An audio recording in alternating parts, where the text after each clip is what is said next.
ஜெயம் ரவி நடிப்புல வெளியா இருக்கிற சைரன் படம் எப்படி இருக்கு அப்படின்றதான் இன்னைக்கு நம்ம வீடியோல வந்து பார்க்க போறோம். இந்த படத்தோட கதை எப்படி ஆரம்பமாகுதுன்னா, ஜெயம் ரவி அவர்களை பொறுத்த வரைக்கும் ஒரு பெரிய கொலை ஒண்ணு பண்ணிட்டு ஜெயிலுக்கு வந்து போயிடுறாருங்க. கிட்டத்தட்ட ஜெயில்ல இருந்து 14 வருஷம் கழிச்சு அவருக்கு வந்து பரோல் வந்து கிடைக்குது.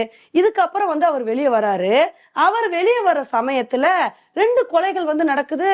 இந்த ஒரு கொலையை பார்த்துட்டு அப்ப போலீஸ் ஆபீசரா இருக்கிற கீர்த்தி சுரேஷ் வந்து என்ன வந்து சந்தேகப்படுறாங்கன்னா, ஜெயம் ரவி அவர்கள் வெளியே வர இந்த சமயத்துல வந்து இதே மாதிரி கொலைகள் வந்து நடக்குது.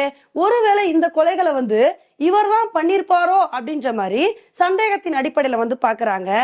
அப்படி இருக்கும்போது இந்த ஒரு கொலைய உண்மையிலே ஜெயம் ரவி தான் வந்து பண்ணாரா, இல்ல வேற யாராவது வந்து பண்ணாங்களா, இதுக்கு முன்னாடி ஜெயம் ரவி ஏன் ஒரு கொலையை பண்ணிட்டு ஜெயிலுக்கு போனாரு அப்படின்றதான் இந்த படத்தோட மீதி கதையா வந்திருக்குங்க.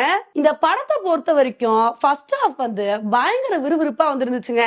ஜெயம் ரவி அவர்கள் வந்து ஜெயில இருந்து வெளியே வரதுல இருந்து அதுக்கப்புறம் இன்டர்வல் பிளாக் சீன் வரைக்கும் பயங்கர சூப்பரா வந்துருந்துச்சு. அடுத்து என்ன நடக்கும், உண்மையிலே இந்த கொலையை வந்து ஜெயம் ரவி தான் பண்ணாரா, வேற யாரு பண்ணா அப்படின்றத தெரிஞ்சுக்கிறதுக்கு ரொம்ப ஆர்வமா வந்துருந்துச்சு. ஃபர்ஸ்ட் ஹாஃப் இந்த அளவுக்கு வந்து விறுவிறுப்பா இருந்ததை பார்த்து நம்ம என்ன நினைச்சோம்னா, செகண்ட் ஹாஃப் வந்து இதை விட விறுவிறுப்பா இருக்கும், பயங்கர ஃபாஸ்டா மூவ் ஆகும்னு நினைச்சோம்.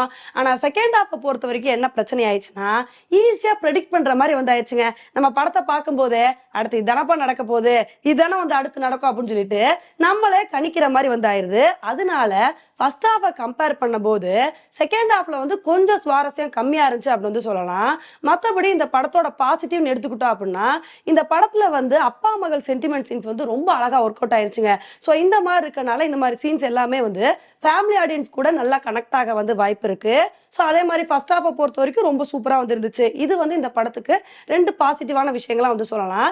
இந்த படத்தோட நெகட்டிவ் என்ன அப்படின்னு வந்து பாத்தீங்கன்னா, நிறைய லாஜிக்கல் விதிமீறல்கள் வந்து பண்ணிருக்காங்க.